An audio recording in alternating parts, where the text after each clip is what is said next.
Welcome to the 2017 Sebald Lecture in Literary Translation. My name is Duncan Large, and I'm the Academic Director of the British Centre for Literary Translation, which is based in the School of Literature, Drama and Creative Writing at the University of East Anglia in Norwich. BCLT was founded by the acclaimed writer and critic W.G. Max Sebald in 1989, and this annual event, initially the St. Jerome Lecture, was renamed in his honour after his untimely death in 2001. BCLT is the UK's only academic research centre that focuses specifically on literary translation. We run a lively programme of academic events at UEA and beyond. For example, the International Workshop Conference devoted to Shakespeare in translation, which we hosted before Christmas. Book launch symposia, such as the event devoted to my colleague B.J. Epstein's new collection, Queer in Translation, which we have coming up on the 3rd of May, or the biannual series of postgraduate symposia in translation, which we'll be hosting next in November. But we also engage in a number of public-facing activities supporting the development and training of professional literary translators. Last summer, in a consortium with 7 other European partner organisations, we published the Petra E framework of reference for the education and training of literary translation, copies of which are available in the foyer. And in an exciting strategic partnership with Writers' Centre Norwich, we organise a variety of events in the UK and overseas, such as this annual lecture and the annual International Summer School in Literary Translation and Creative Writing, which runs each year in the last week of July. For the Sebald Lecture each year, together with Writers' Centre Norwich and the British Library, we invite a leading cultural figure to reflect on the art of literary translation from their personal viewpoint. It's my great pleasure and honour this evening to introduce to you this year's Sebald Lecturer, who is one of Britain's finest poets, Michael Longley. Described by his great friend Seamus Heaney as a keeper of the artistic estate, a custodian of griefs and wonders, Michael Longley has been variously recognised as a war poet, a love poet, a nature poet, and an elegist, as well as a great enabler of the careers of numerous younger writers such as Kieran Carson, Maid McGuckian, and Paul Muldoon. Michael Longley has received many awards for his poems, which he's published over more than 50 years in, so far, 10 collections. Gorse Fires, 1991, won the Whitbread Poetry Prize, and The Weather in Japan, 2000, won the Irish Times Literature Prize for Poetry, the Hawthornden Prize, and the T.S. Eliot Prize. His collected poems were published in 2006, followed by 100 Doors, and most recently The Stairwell, which won the 2015 Griffin International Prize. His next collection, Angel Hill, will be published this coming June. He was awarded the Queen's Gold Medal for Poetry in 2001 and was appointed a CBE in 2003. He was Professor of Poetry for Ireland from 2007 to 2010. Since studying classics at Trinity College Dublin, Michael Longley has frequently drawn on classical models in his poetry and established elusive parallels between ancient and modern concerns. Over the course of his illustrious career, he's also translated a wide variety of fellow poets, from classical authors to Nuala Ní. In his lecture this evening, he'll be reading and commenting on his translations from Latin and Greek, and I hope everyone has a handout. After the lecture itself, there will be a question and answer session, and that will be hosted by Jonathan Morley, who is Programme Director at Writers' Centre Norwich and a poet in his own right. At the end of the evening, you're invited to stay on and enjoy the cash bar in the foyer, where several of Michael's volumes are available for purchase, and Michael has kindly agreed to hold a brief signing session after the lecture. For now, though, can I invite you to join with me in welcoming Michael Longley to give the Sebald Lecture 2017 on the subject of releasing the lyric, translating Latin and Greek poetry.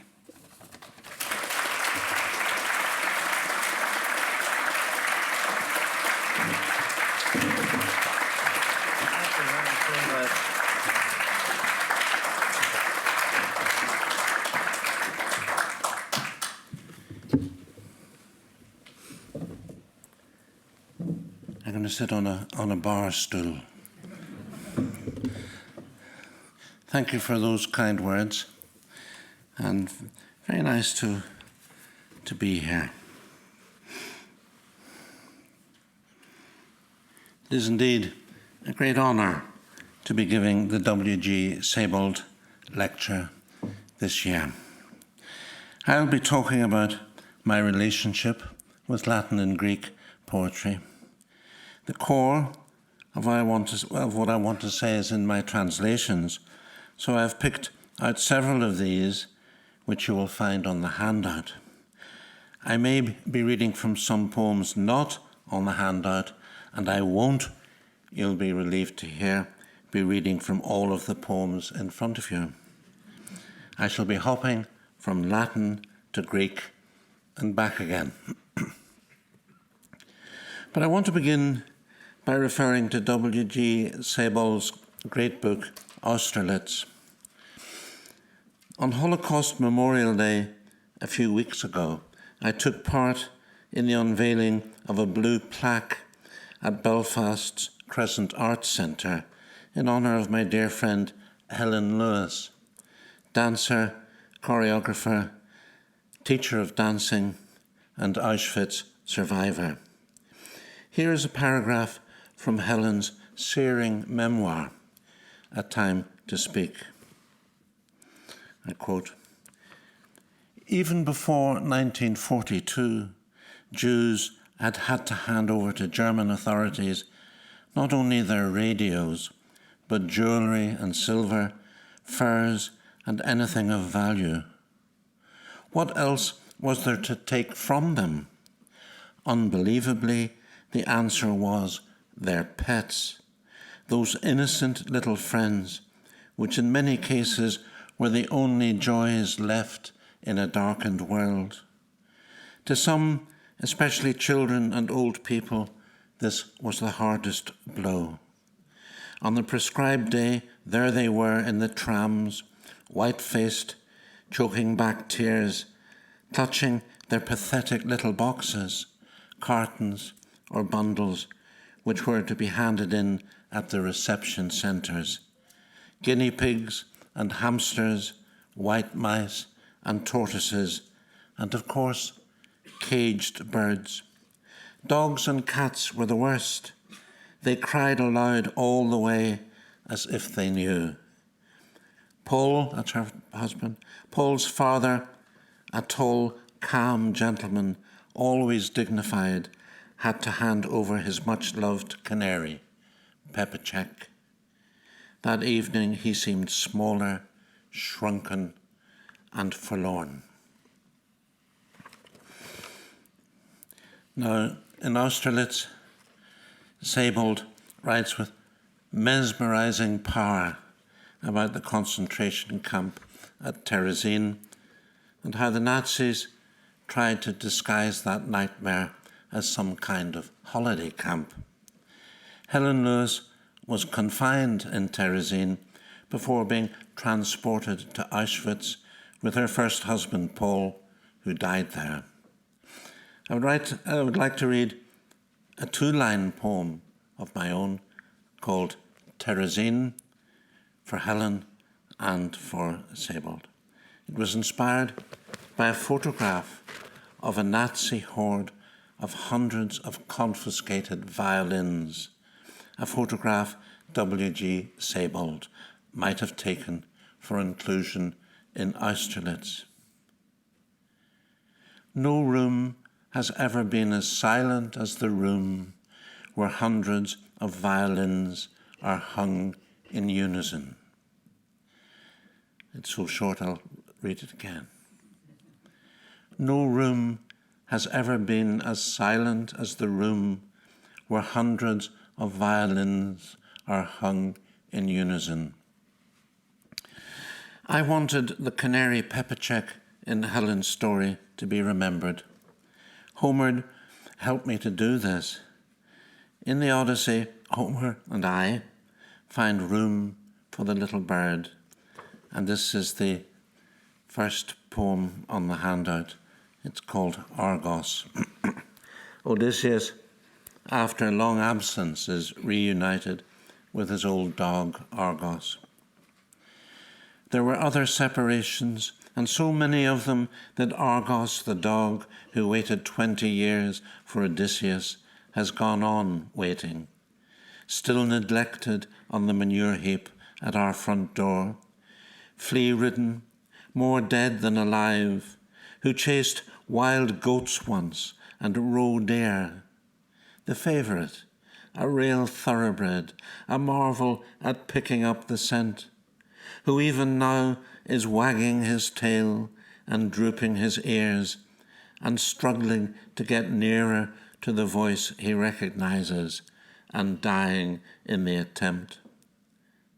Until, like Odysseus, we weep for Argos the dog and for all those other dogs, for the rounding up of hamsters, the panic of white mice, and the deportation of one canary called Pepacek.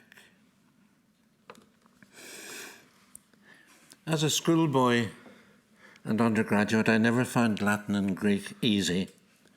Latin and Greek prose composition is hard enough, but in addition, I gave myself headaches, labouring to translate good English poetry into execrable Greek and Latin verse. In my last collection, The Stairwell, is a poem about my first term at university, Michaelmas 1958.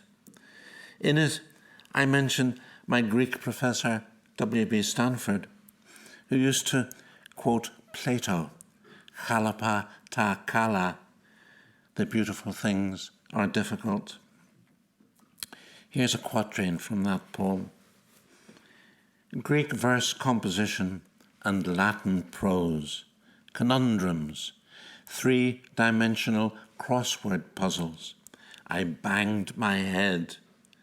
The beautiful things are difficult, Stanford quoted. I hope that my own poetry has been strengthened by these rigours. Much contemporary verse sounds to my ears syntactically flabby, linguistically impoverished. In losing touch with Latin and Greek, it has lost its backbone. At school, Charlie Fay, my classics master, was an intimidating and sometimes cruel figure. He had me studying the Agamemnon when I was only 16. He used to knit in class, really serious knitting, socks and gloves. Once, when I was halfway through a chorus in the Agamemnon, when I was only, goodness knows what, anyway, when I was halfway through a chorus, gasping to find the main verb, he shouted at me, "Quiet, scum, I'm just turning the heel."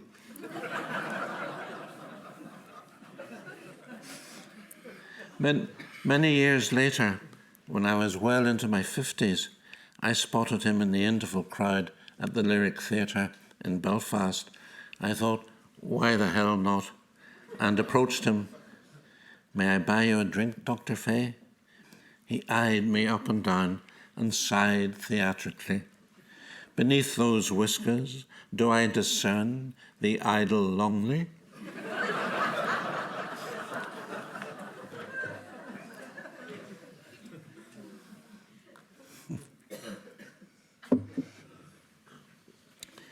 Thanks to the drilling I received from Charlie Fay, I was able to survive my first 2 undergraduate years at Trinity College Dublin, doing very little work, concentrating on poetry.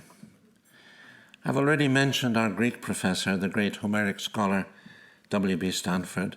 His pioneering study, the Ulysses theme, got me hooked on James Joyce. It was intoxicating to wander from a Stanford lecture on, say, the Circe episode to the dilapidated Turkish bathhouse on the street behind Trinity College and other nearby sites that Joyce had used as settings for his great novel. My earliest Homer-influenced poems were filtered through the shabby Dublin fanlights of Ulysses and were in no way what might be considered translations. Odysseus takes on the characteristics of a seedy Leopold Bloom. For instance, my poem Nausicaa is overshadowed by Gertie MacDowell. I'll read a few lines from Nausicaa. You scarcely raise a finger to the tide. Pavilions, those days off at the seaside, collapse about your infinite arrest. He sees your cove more clearly than the rest. My first real attempts at translation were from the Latin. Barely out of my teens, I was drawn to the neurotic and strangely alamode poetry of Sextus Propertius. In my poem, A Nightmare, Propertius dreams that his lover is drowning. Here's 4 lines from it. Had they seen you then, the mermaids for envy would have scolded you. So beautiful and one of them, a white girl from the blue sea, loved by mermen and by men on the land. In another poem called Cupid, I'll read a quatrain from it. In another poem, Cupid, it goes, the poet asks, if he is destroyed by love, and with him, in the quote, the little genius, which is all I have to show, who will celebrate the face and curls, the fingers and dark eyes of my girl, and who will sing of how softly her footsteps go. I actually jumped into the deep end and gave a paper on Propertius to the College Classical Society, something I wouldn't be bold enough to do now. It was a paper which miraculously has recently turned up among the midden of my old worksheets. Though written way back in 1961, it still seems relevant and might well provide a sort of epigraph for this lecture. I said then, 56 years ago, quote, the main justification for this evening's gathering is the relationship between the poetry of Propertius and us. Relationships are a tense series of attractions and fascinations. And tonight I want to deal with the facets of Propertius's writing which fascinate and attract me personally. His vocabulary, mythology, sincerity, drama, and other points. I'm dealing with a strange and fragile thing, another man's imagination. And by the way, in one of his brief, gnomic, tantalizing poems, one called Barometer Reading, W.G. Sebald gives Propertius a lovely mention and translation. Here are 4 lines by Sebald. Meanwhile, Propertius waits faithfully in his folding boat, one oar in the water, the other skimming the sand at the edge. That boat image is, in fact, a miniature Ars Poetica from Propertius. Evidently, Sebald valued the subtleties of Propertius's art, as indeed do I.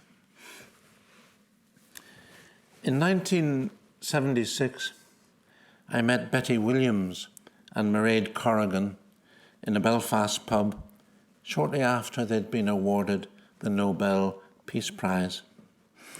I congratulated them on their great honour and on their movement's newspaper, Peace News, but I suggested they were publishing feeble poems in it.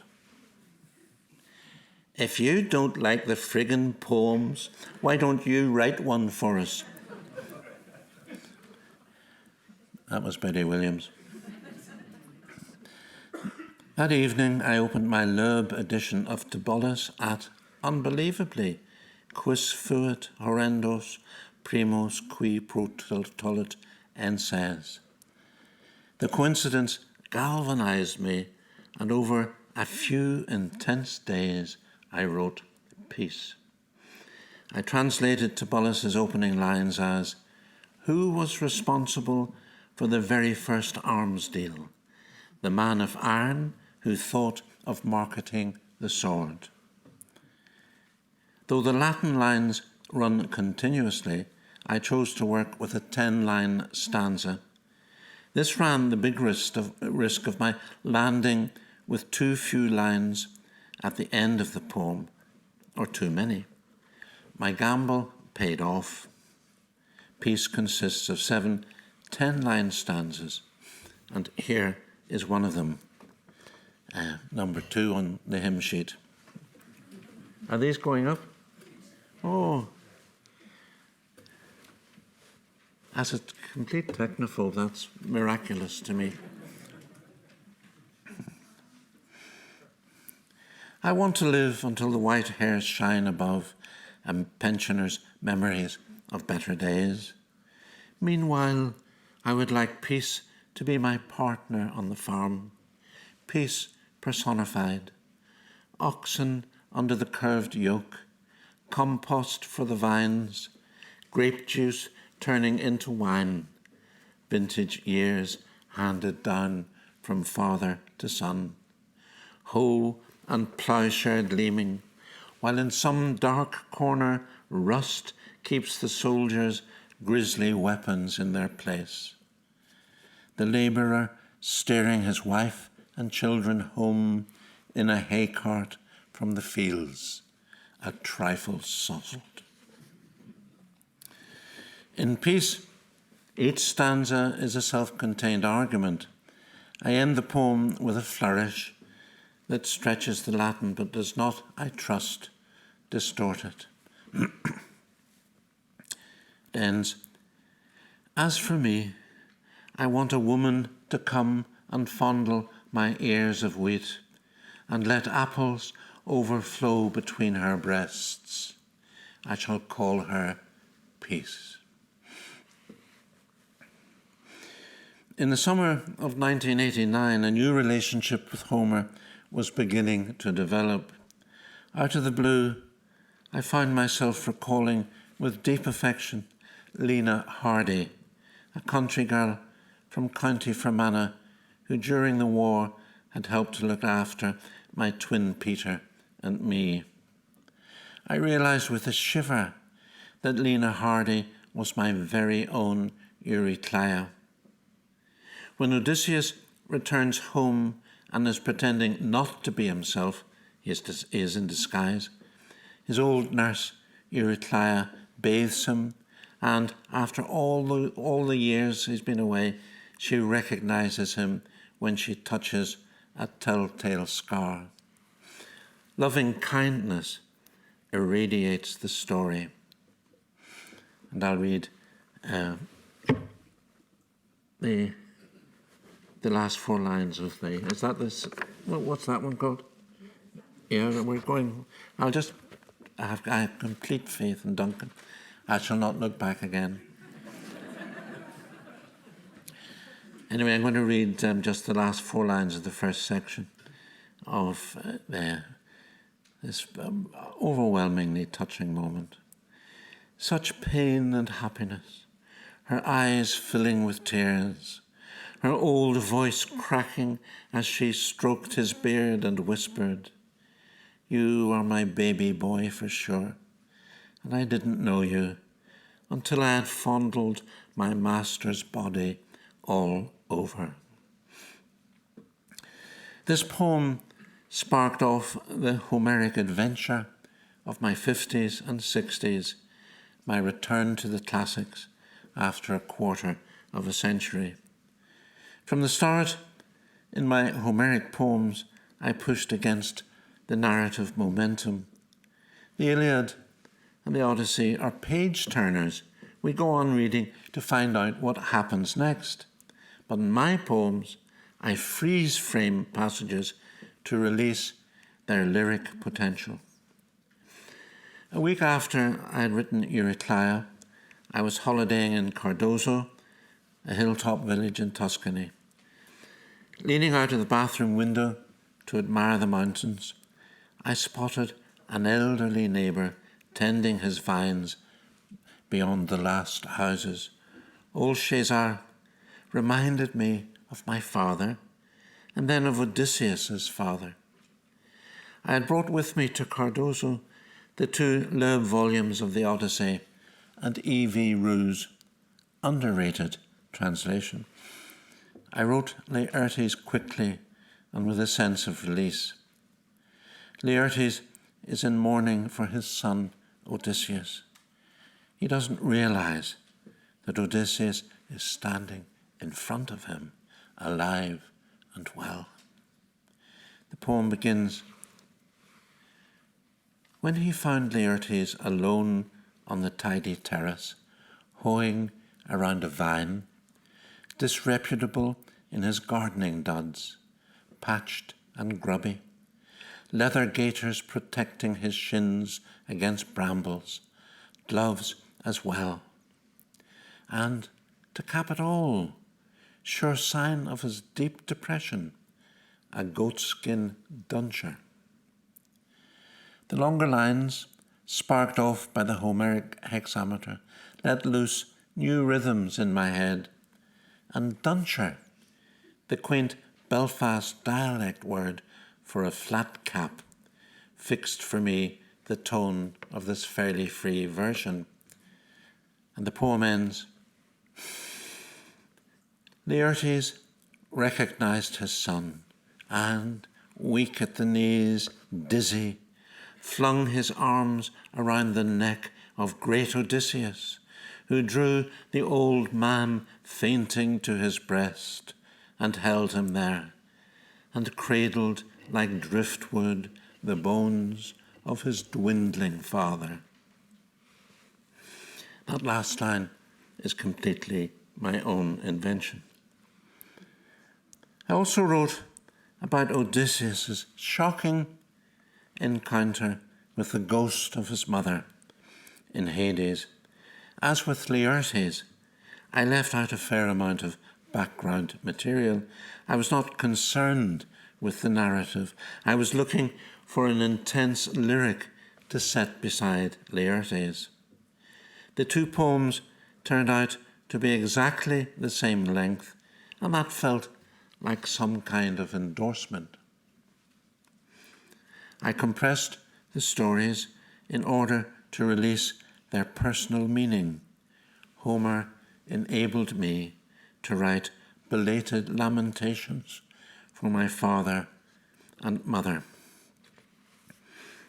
Homer also empowered me to comment obliquely on the Northern Irish Troubles.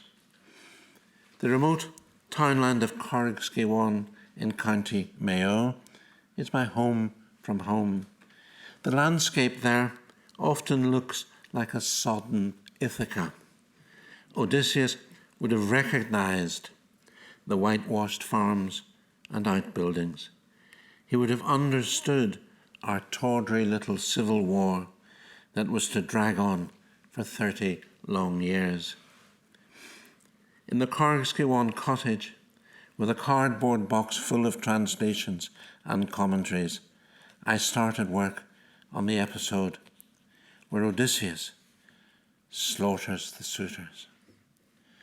Lyric treatment of Book 22's bloodthirsty ferocity demanded tumultuous syntax, 28 fleet-footed Alexandrine-type lines, straining to the limit in one long sentence. I hibernicized my version with such details as the bog meadow full of bog asphodels and shucks, meaning ditches. My biggest liberty was to skip all of Book 23, quite a liberty, and reconnect the frenzy of the bloodbath with the eerie opening of Book 24. Here Hermes accompanies the suitors' ghosts down into the underworld. As I sat up in the cottage working through the night, I felt very close to Homer. Writing The Butchers was an electrifying experience. I was shaking with emotion when I read it aloud to my wife at dawn. I'll read the second part of beginning with Melanthius. It's coming up. He's searching for it. Anyway, I'll proceed and read it. It speaks for itself. Yeah.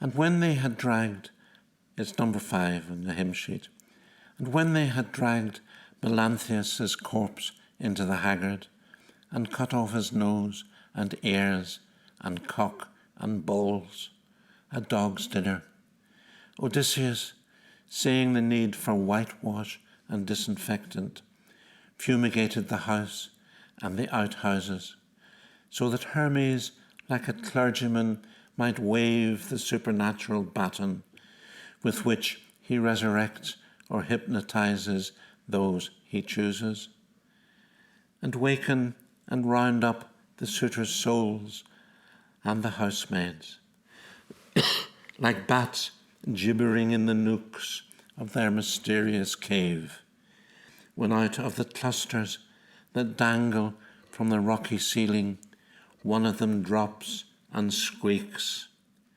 So their souls were bat squeaks as they flittered after Hermes, their deliverer, who led them along the clammy shocks, then past the oceanic streams and the white rock, the sun's gatepost in that dreamy region, until they came to a bog meadow full of bog asphodels, where the residents are ghosts or images of the dead.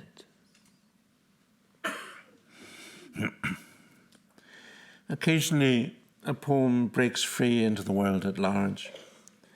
In August 1994, there were rumours that the IRA were about to declare a ceasefire.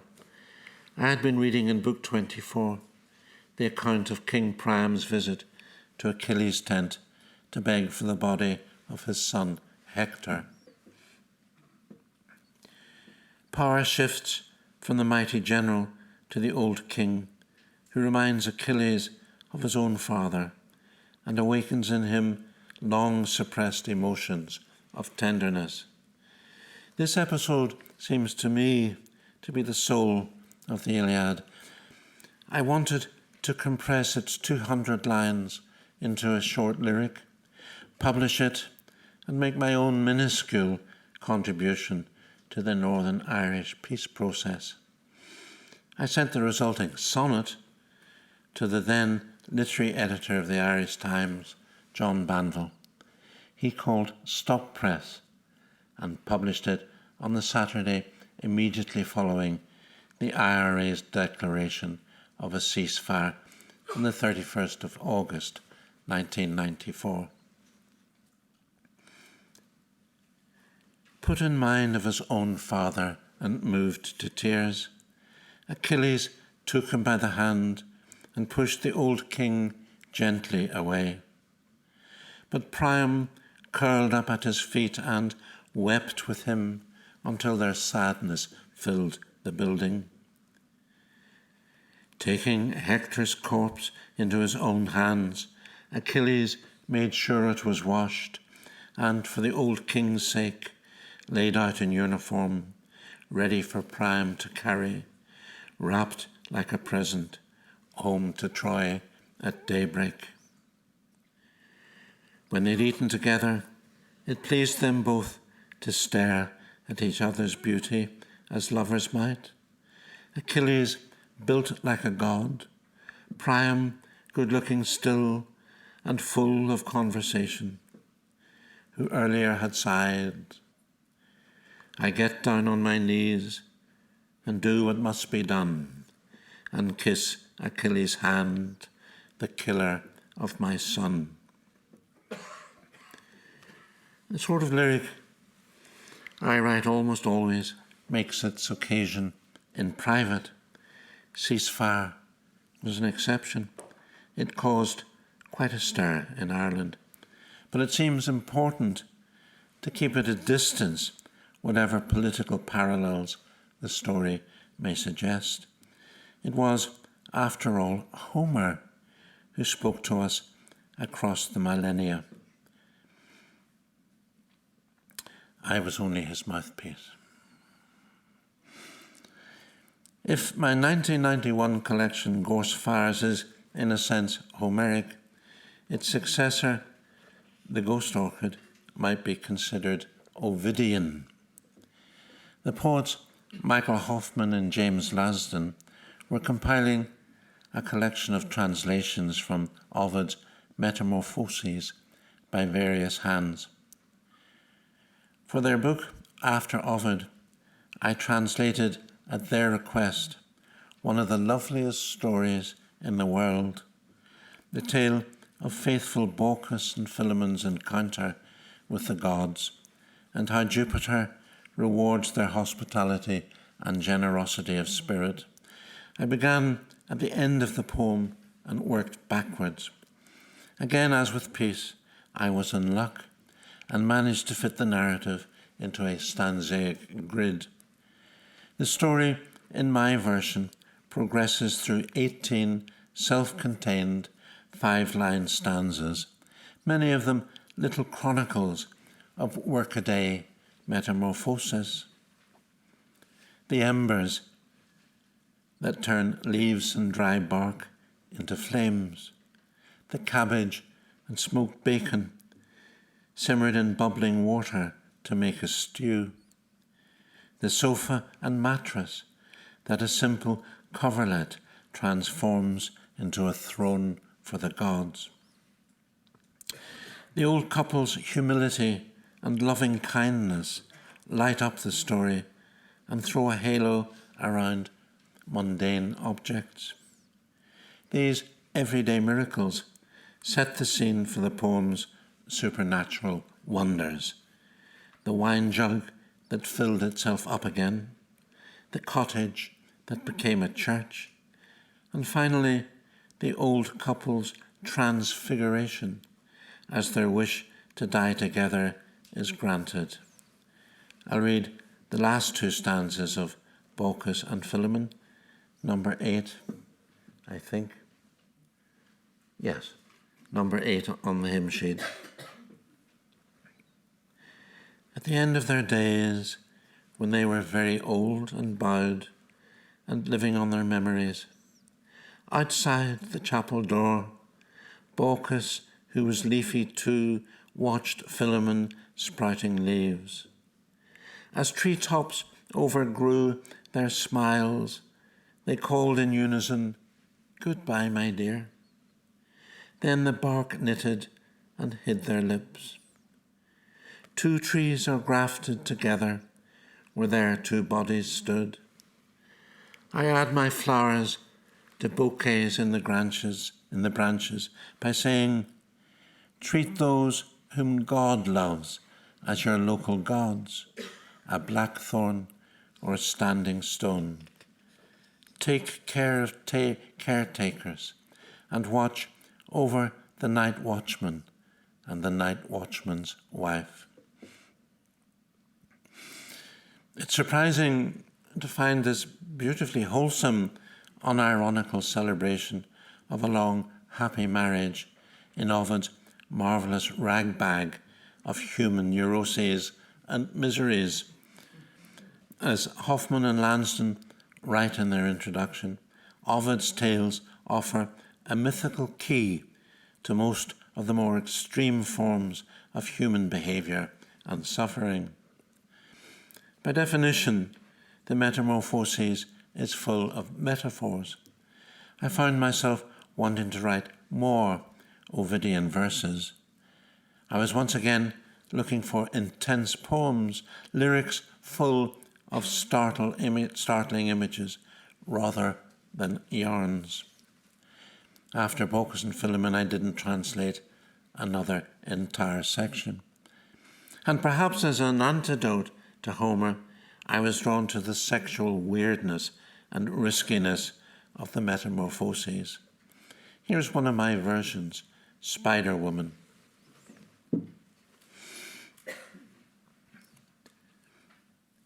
It combines Ovid with David Attenborough. Arachne starts with Ovid and finishes with me.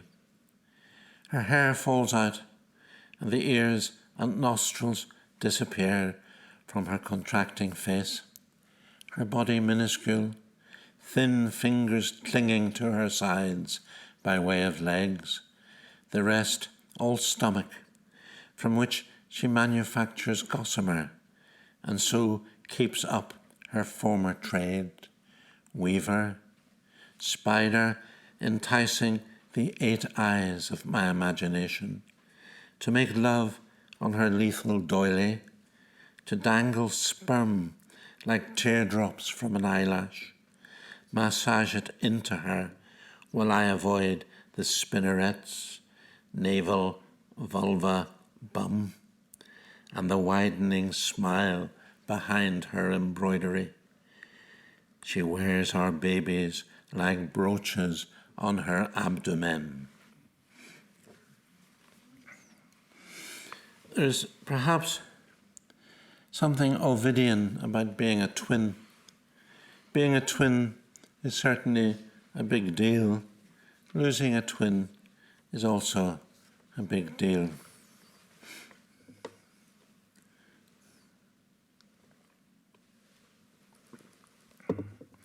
My twin Peter was a marine engineer who circumnavigated the globe many times in oil tankers, and Odysseus in his modern way. I was with Peter when he died. As I held his hand, I hoped that one day I would be able to write an elegy for him. I ended up writing 23. 14 of these take their inspiration from the Iliad, especially from Book 23, where the funeral games in honour of Patroclus are described.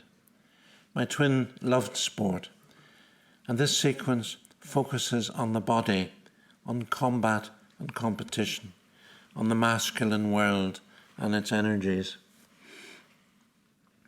In Homer's account of the games, warfare is ritualized by strange contests.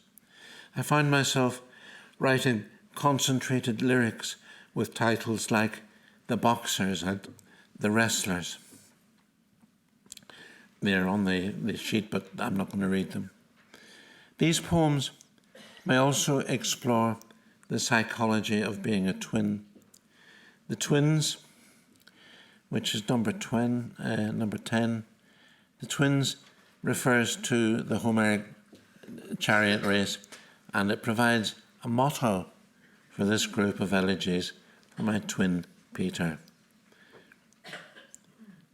And the picture of the Siamese twins is on the flyer for this lecture, and it's by my daughter Sarah Longley from a Greek vase. Our representatives in the chariot race would have to be the twin Moliones, Cteatos and Eurytos, actors' sons, though their real father was Poseidon. Siamese twins, joined below the waist, one grasping the reins for dear life, the other whipping the horses to win. 2 souls, one well-balanced charioteer, taking the trophy and this epitaph. When I am drawn to an episode or moment in Homer, I take down the enormous Liddell and Scott Greek-English lexicon and Keep's Homeric Dictionary, Webster's glorious Dictionary of the English Language, and Collins's Thesaurus, various commentaries, and all the translations in my possession.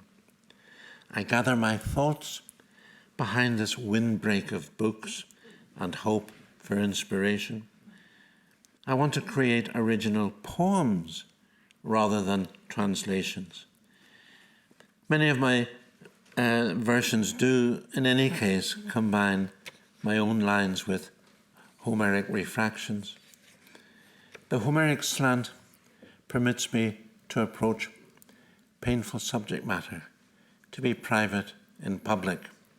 For instance, I could not have beheld my twin's corpse without Homer by my side.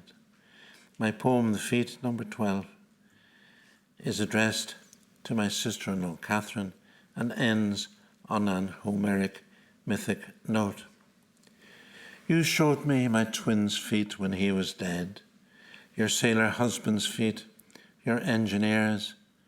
How cold they felt, how handsome ankle and toe, bone shapes out of our gloomy womb tangle, a god's immortal feet, I'll dare to think, when we scatter his ashes in the North Sea off the windy pier at Whitburn village.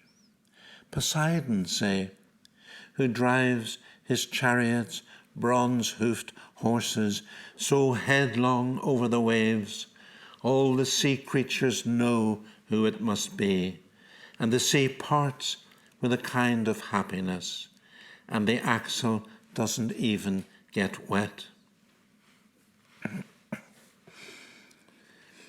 The Iliad might well be our greatest poem about war and death. The poets of the Great War were certainly aware of this. It is 100 years since that appalling catastrophe. For her anthology, 1914, Poetry Remembers, our poet laureate, Carol Ann Duffy, invited a number of us to choose a piece of writing from the Great War and respond to it with an original poem. From an excellent Northern Irish family memoir called Two Brothers, Two Wars, I chose A Letter Home by a certain Tom McAlinden, who was serving in the Royal Irish Rifles. This is what he said in his letter. We had a young volunteer here called Bobby Kernahan. He said he was 17, but looked about 15 to me. He was just out and so keen to get at the Germans. They had killed his favourite uncle. He was from Balfour Street in Belfast and said it's a small world. A neighbour of his was an Annie O'Hagan from the Mounties. Do you know her? I straightened his pack and checked his rifle. Everything we have and wear is plastered with mud. Before we went up and over on the 9th, we had hardly gone 10 yards when he got it in the chest. He looked like a schoolboy asleep when they brought him in and laid him down. He lay covered in the bottom of the trench for a few days. Every time I passed him, I thought of when I was 17 and of the 9 years I've had since then. You get very callous here after a while. You simply have to. But this lad's death cut through all my callousness. And here's my response. And in order to bring this extraordinarily simple, harrowing passage up to date, as it were, I went back to Homer and wrote this poem called Boy Soldier, number 15, I think. The spear point pierces his tender neck. His armour clatters as he hits the ground. Blood soaks his hair, bonny as the graces, braids held in place by gold and silver bands. Think of a smallholder who rears a sapling in a beauty spot a burn burbles through. You can hear its music close to your home. Milky blossoms quivering in the breeze. A spring blizzard blows in from nowhere and uproots it, laying its branches out. Thus Euphorbus, the son of Pantheus, a boy soldier, the London Scottish say, the Inniskillings, the Duke of Wellington's, was killed and despoiled by Menelaus. From my first collection, No Continuing City onwards, I've been writing about my father and war. Only 17 when he joined up, he was wounded at the notorious Battle of High Wood. My poem, The Fragmentary at High Wood, quotes the closing lines of Book 4 of the Iliad. I picture my gentle dad at High Wood, lying wounded among the splintered trees and unburied dead, some of them his mates, some his victims shot and bayoneted. Many Trojans and Achaeans fell that day and lay side by side, faces in the mud. Homer's dust becomes the mud of Passchendaele. The shape of my Homeric responses has been changing. Lunch, marvelously un-Homeric word, lunch exploits Homer's use of domestic similes to evoke the home front and thereby intensify the horrors of the battlefield. Missiles find their mark. On both sides, soldiers fall, mutual wounds. But the Greeks break through at that time of day when the woodcutter, his arms exhausted from chopping trees, his stomach rumbling, prepares his lunch. Field kitchen smells, memories of home between explosions. Dad, can that be you rattling your mess tin and belly aching about the bully beef as the Germans advance? Here's an apple wrapped in tranquility. I pinched that phrase, mutual wounds, from George Chapman, the greatest of translators. I shall close with a Homer poem and an Ovid poem. Of my several elegies for my twin Peter, the apparition is perhaps the most straightforward imitation and most purely Homeric. Peter becomes Patroclus. This poem involves various doubles, and it came together as a double sonnet. And I've been reading bits and pieces of poems. I'd like to read this one in its entirety as a homage to Peter and as a homage to Homer. It's a conversation. Are you asleep, Achilles? Have you forgotten me?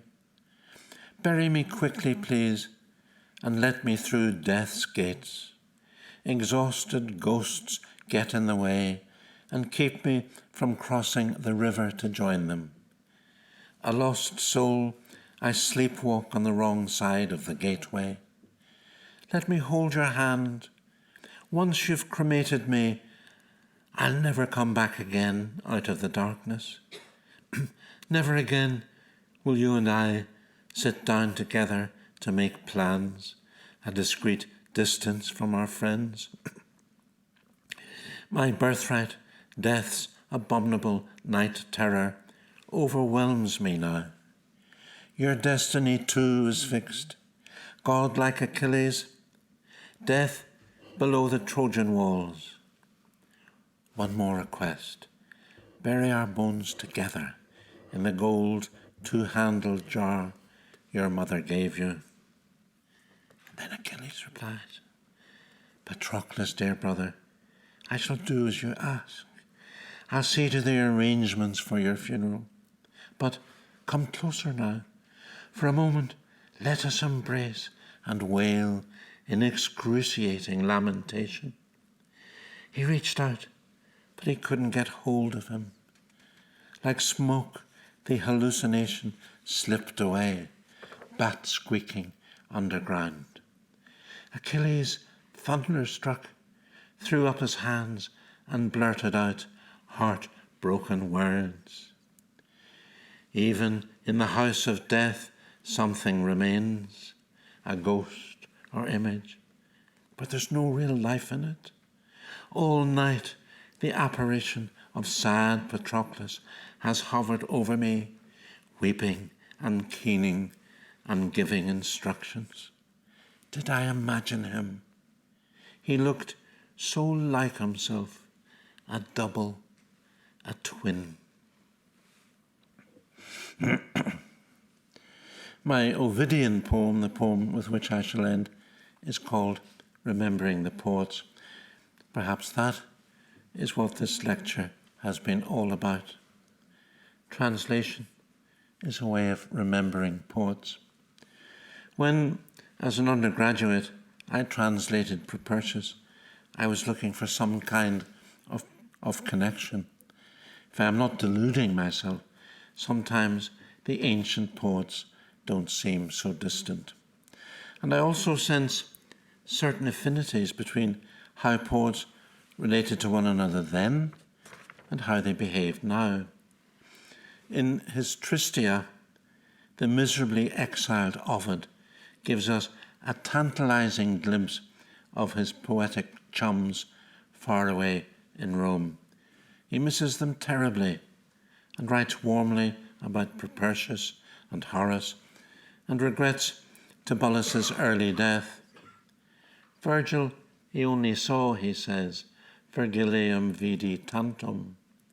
But yes, they all knew each other.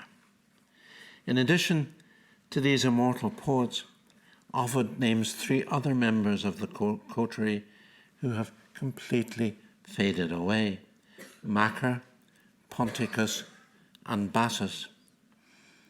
3 busy literary careers, and hardly a syllable survives.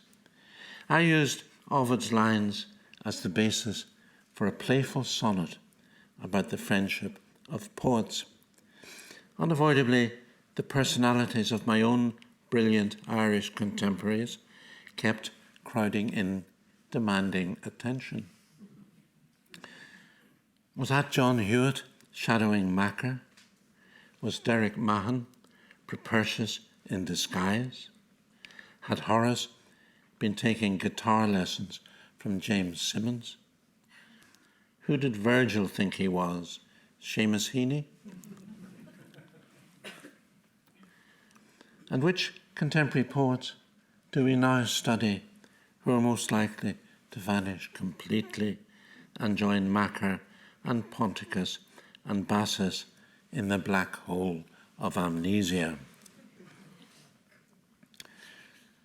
My poem, which is, I think, the last on the sheet, number 18, expresses brotherly love for contemporary scribblers and for the poets I've been conversing with across the millennia.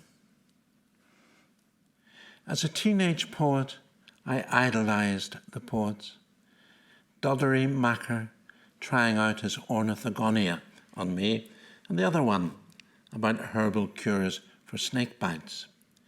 Propertius, my soulmate, love's polysyllabic pyrotechnical laureate, reciting reams by heart. Ponticus straining to write the long poem. Bassus, sorry for dropping names, iambic to a fault. Horace hypnotizing me with songs on the guitar. Virgil, our homespun internationalist, cited at some government reception. And then Albius Tibullus, strolling in the woods a little while with me before he died. His 2 slim volumes, an echo from the past, a melodious complaint that reaches me here, the last of the singing line.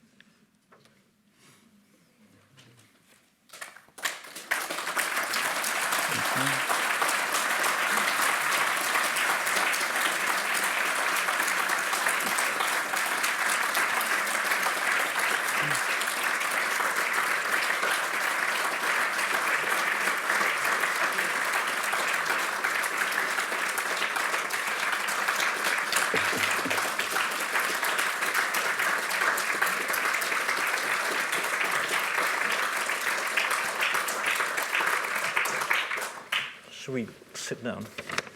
Yes, okay. Didn't go on too long, did it? No.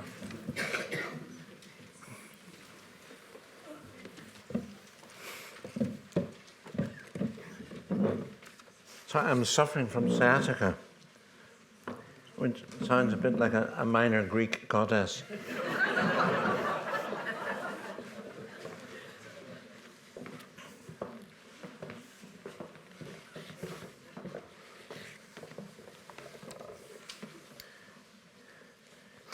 Well, thank you, Michael, for such a fascinating and intricate talk that reflects in so many ways on your own poetic practice.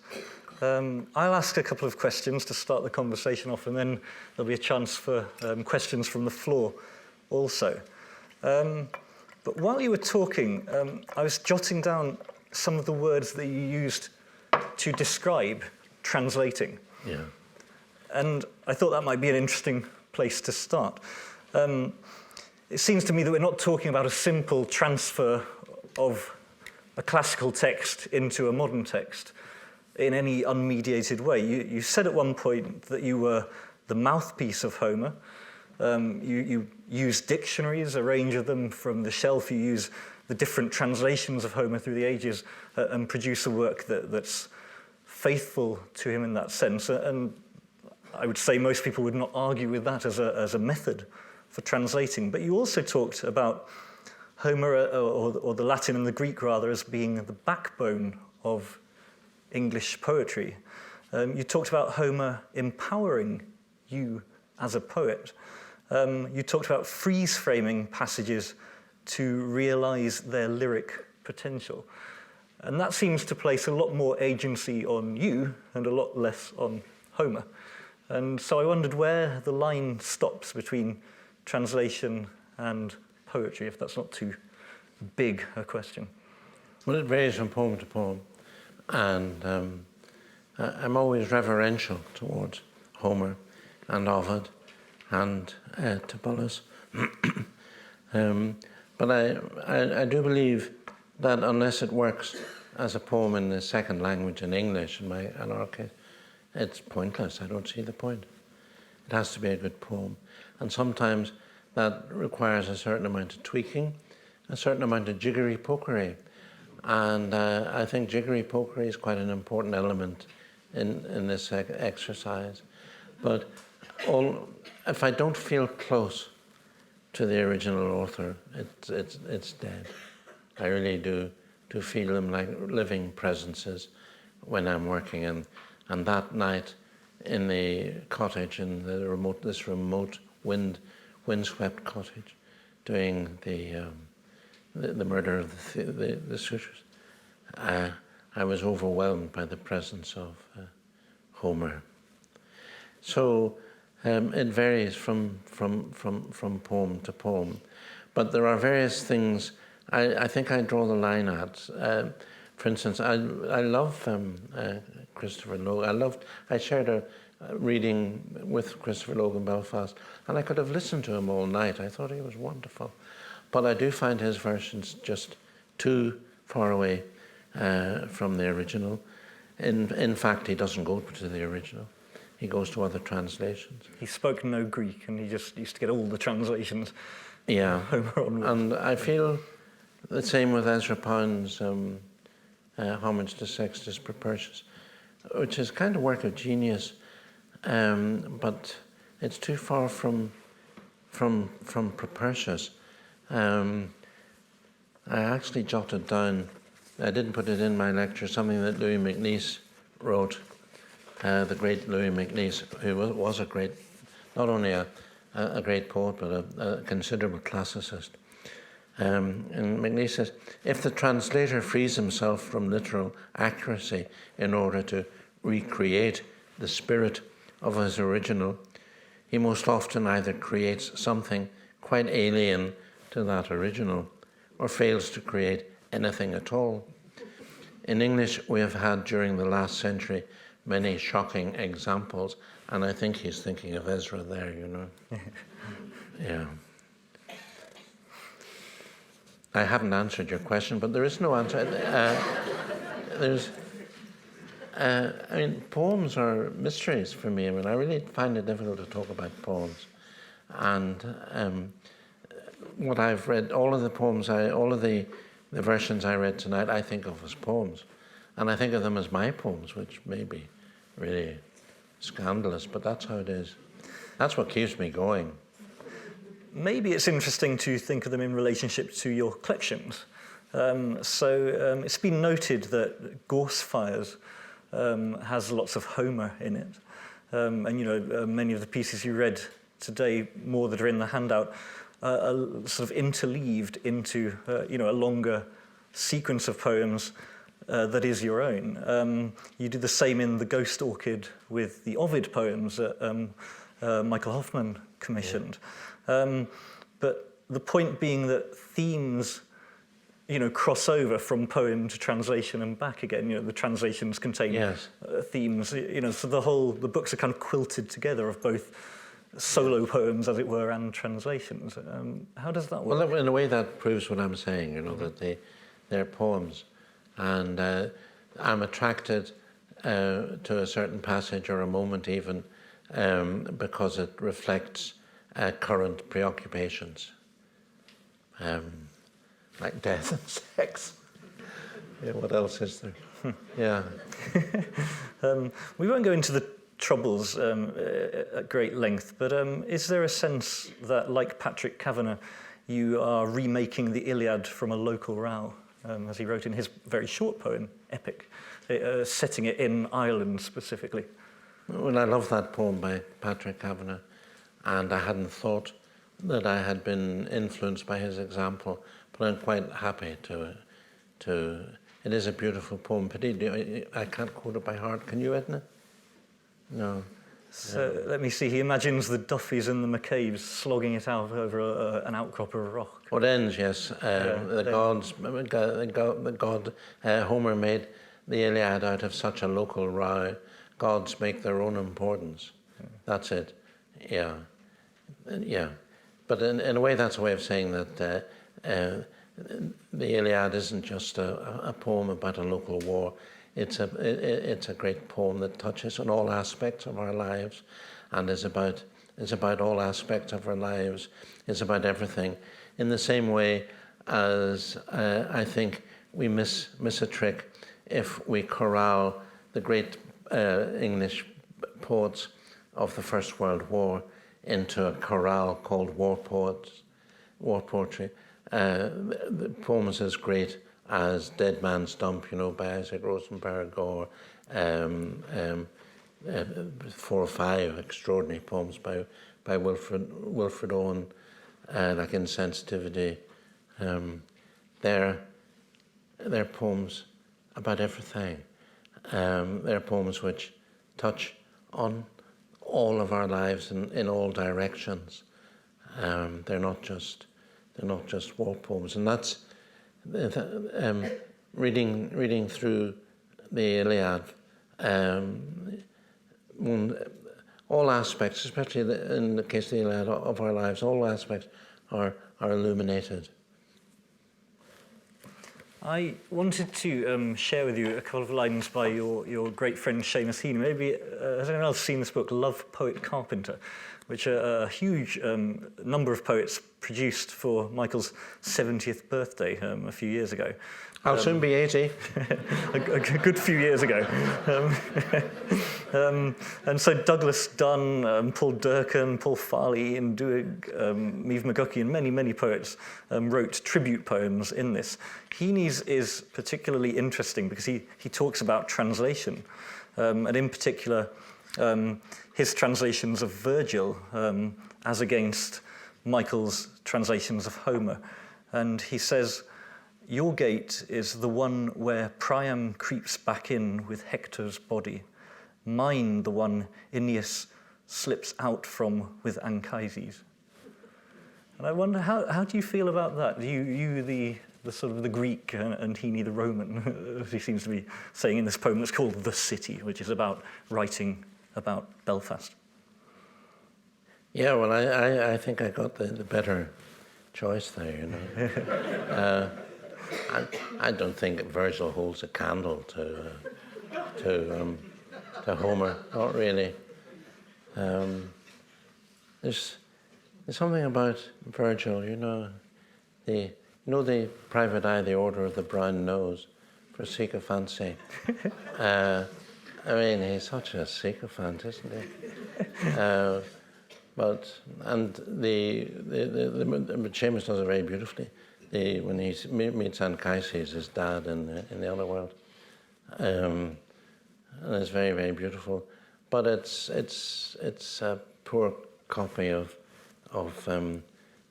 Odysseus meeting Anticlea, I think. In Seamus's last book, there's an astonishing translation from the French of Jacques Otet.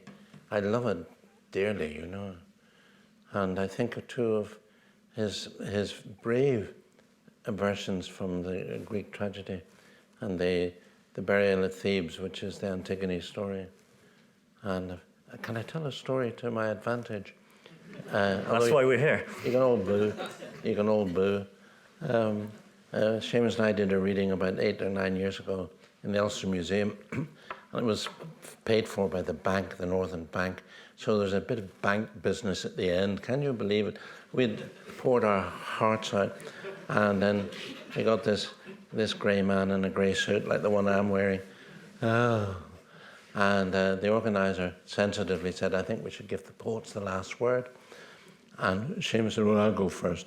And he read they're his lines inserted into the Antigone story about history and hope and history rhyming. Very beautiful. And that's towards the end of his version of the Antigone. I couldn't believe my luck. I stood up and I said, O koinon out of Delphon is menes cara, arois hoti Zeus ton apoidipu kakon. I said, the opening lines of the Antigone, which was greeted with complete silence by the audience then as well, It was meant to be a huge leg pull. But anyway, there you are. Yeah. While I'm at it, I should say that, the last poem I read, I think it's hilarious. They say Bass says, sorry for dropping names. I mean, he's completely forgotten. But no, nobody laughed. People become nervous at poetry readings, I expect. Oh, well, they shouldn't. Shall we have the house lights up a bit so we can see who we're talking with? Terrific. Hello. Does anyone have a question? Yes, in the middle, just helpfully for the roving mic. It's right in the middle of that row, in the middle of the slope there. Thanks. Mr. Longley, how would you explain the extraordinary flowering of poetry in the last, shall we say, 40 years in this tiny province north of the border? And why hasn't it happened everywhere else? It's very interesting. I think it's a coincidence of talents, is one of the things I think of. It's a bit like the French Impressionists, and how do you explain them? I don't know really. I was asked on American radio about that, and I said it's the water supply. I said it comes from a place called the Silent Valley, but I don't think they got what I was saying. But then it was extraordinary. When I was at Trinity, I should also mention that, one of the greatest translators, especially from the French, is my old chum Derek Mahan.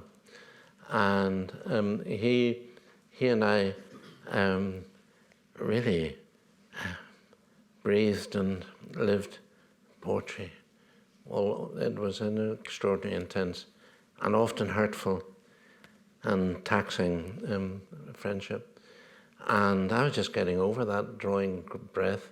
And it was the best thing I ever did, you know, was to be friendly with Derek.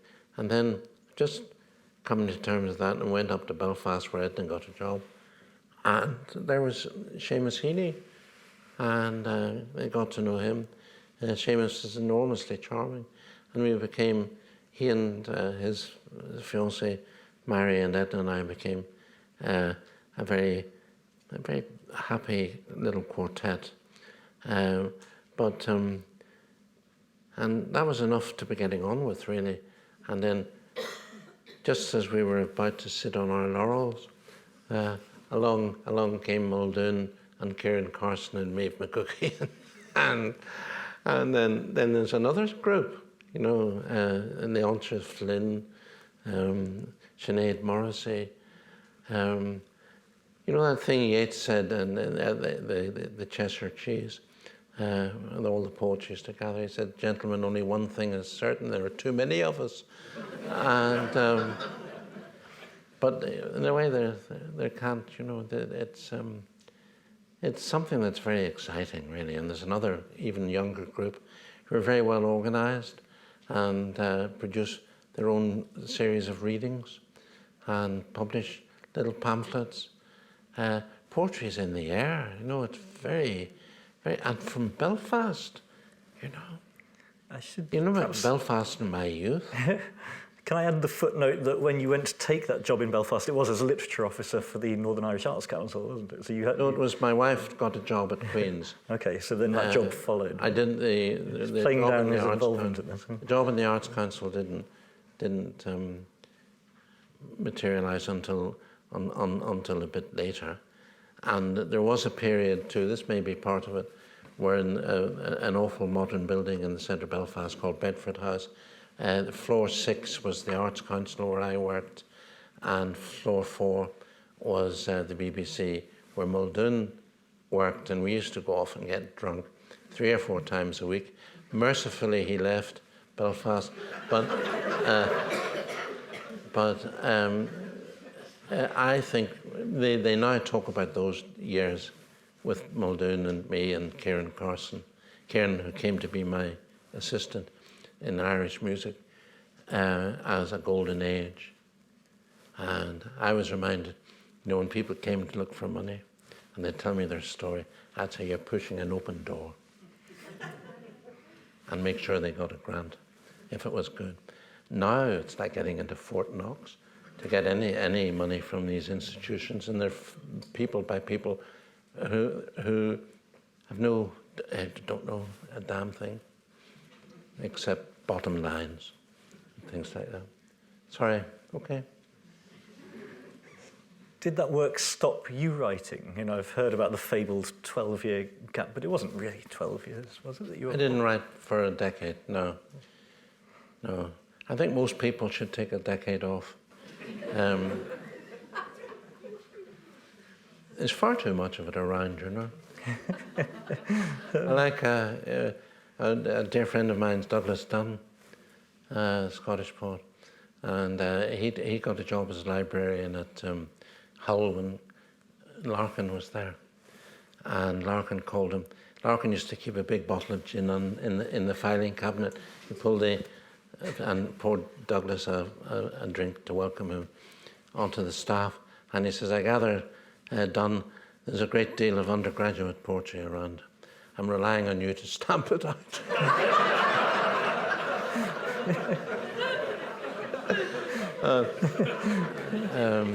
Very good.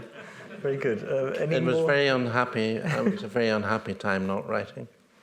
And it lasted nearly a decade, and I don't quite understand why, and I don't quite understand why it ended. And to this day, I believe in the old-fashioned notion of inspiration, and that one's got to wait for poems, and that it's when you get to my age of 77 3/4, you've quite a lot of technique, you know, and it's dead easy to produce forgeries. So better, and I do think silence is part of the enterprise. And to a lot of contemporary writers, I feel occasionally like saying, shh. But there's a lot of very marvelous stuff around.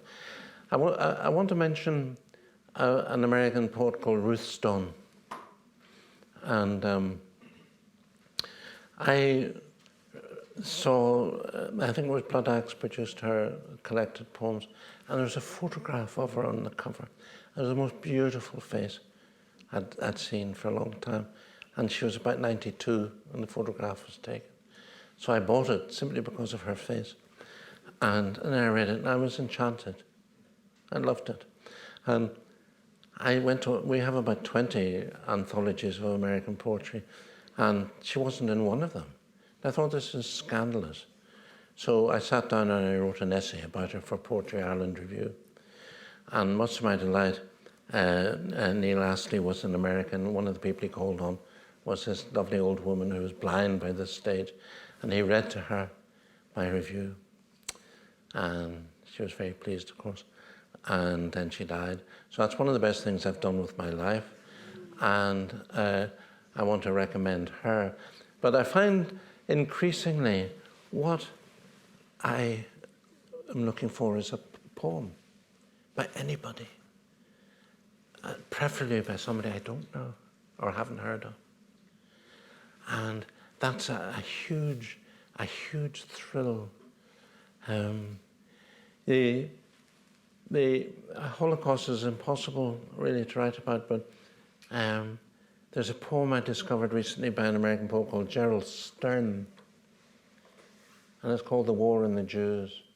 And may I recommend it to you? It's a breathtaking poem, but nobody's heard of Gerald Stern.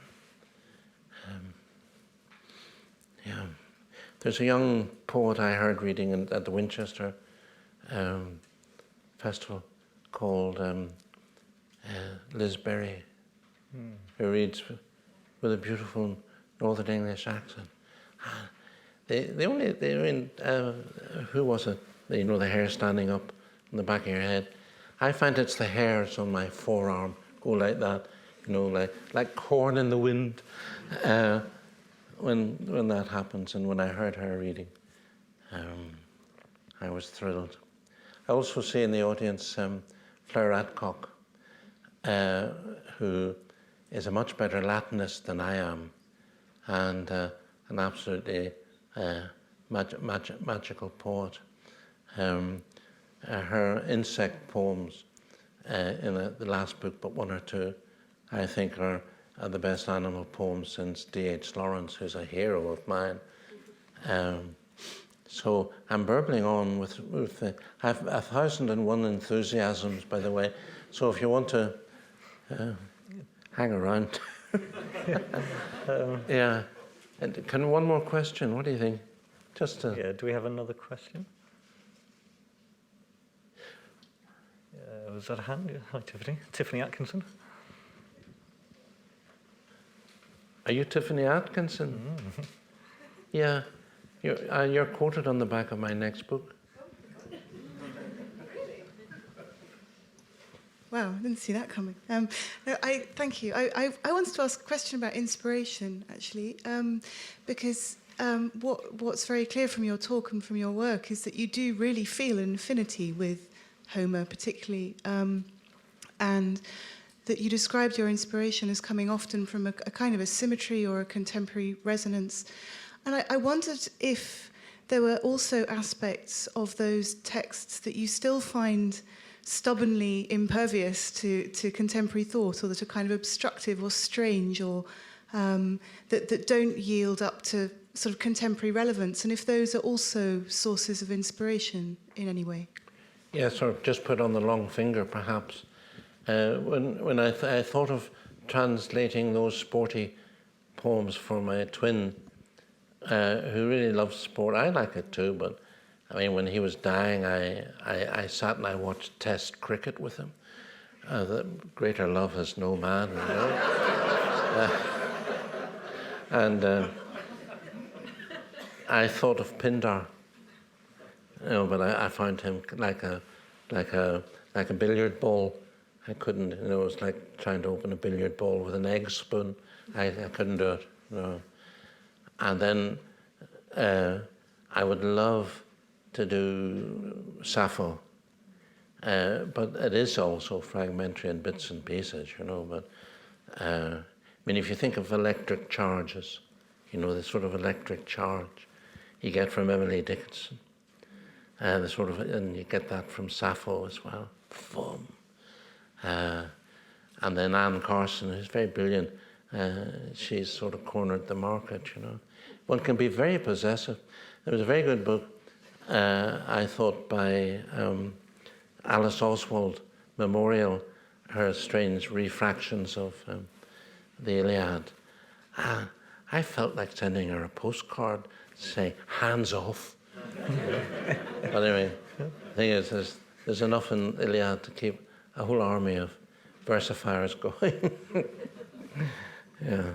You have to strip out large sections. You talked about it briefly earlier. I mean, in that wonderfully moving piece, Ceasefire, don't you kind of omit all Priam's negotiations with Achilles for Hector's body, and you just get straight to the scene where he weeps at the end? Isn't there a lot you have to distill out?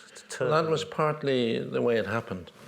I was on the train between Dublin and Belfast, and I was thinking about, and then there was this really relieving gossip about there going to be a ceasefire, they were on the road upwards. And I had that, and I thought, well, if I took that bit at the beginning of the scene, the old king wraps his hands in supplication around the knees of Achilles, and that's the beginning. And I thought, if I put that at the end, right, which is what I do, then you have a rhyming couplet, and all you need then is 3 quatrains, and you have a sonnet. And if you only have 3 quatrains, you're going to have to cut out an awful lot, which is what I did. Yeah. So that was the logic. Yeah. That was read. Well, the politicians took that in Ireland. Senator Edward Kennedy in Derry recited from it in his speech, And I said to my wife, I said, if the politicians like it, there must be something wrong with it. But anyway, no, I'm proud that he recited it. Yeah. I wonder if we could, as you urged us earlier, end with the poems. And I believe you have a couple of new pieces, again based on Homer, that you brought along this evening. Yeah. I'll just read one little piece. And this is how Homer, in a way, now lights up my life, all aspects of it, and unimportant ones as well. And this was, I forget where it is, he is describing the ploughland, the furrows in a ploughland, and how at evening, when the slanting light comes, they're lit up. And that's exactly what happens in Mayo, in this remote area, with the lazy beds, the potato drills, the potato lazy beds, some of which haven't been worked since the famine, but you can see them, the ghosts of the lazy beds, in the sunlight, slanting evening light. And there's a tiny little poem which I call Furrows. It's a beautiful word, furrows. That image from the boar hunt of how the sun picks out each ploughland furrow reminds me of lazy beds, so brought to life in Mayo by evening sun that 2 Connemara ponies appear. Odysseus gives them names. I comb their shaggy manes.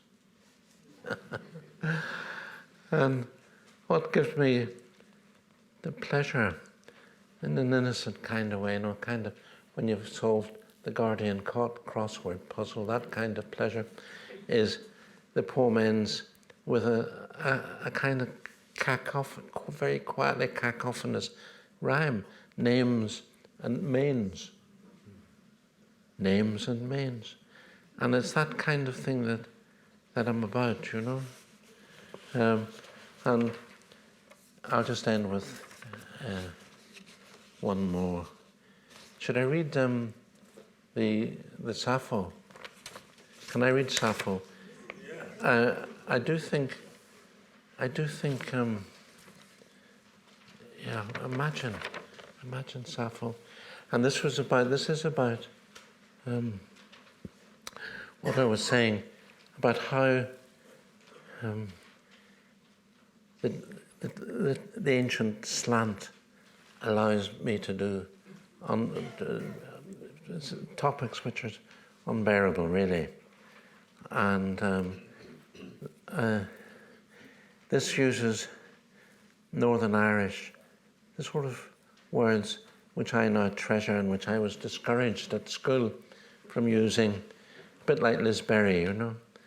And this poem contains what I think is the loveliest word for evening. Oh. Like your life flashing before your eyes. Isn't that well done? I'm gonna look. You see that? Isn't that? I mean, evening is a lovely word, and dusk and all that. But daily gone. That's pure Northern Irish. Daylicht gone, daily gone for evening, and then Wain in the last line means, of course, wee one, Wain. And this was the daughter of a friend, and I was able to write this. The day we buried your 2 years and 2 months, so many crocuses and snowdrops came out for you. I tried to isolate from those galaxies one flower. A snowdrop appeared in the sky at daily gone. The evening star, the star in Sappho's epigram, which brings back everything that shiny daybreak scatters, which brings the sheep and brings the goat and brings the wain back home to her mammy. Thank you, Sappho. Ladies and gentlemen, Michael Longley.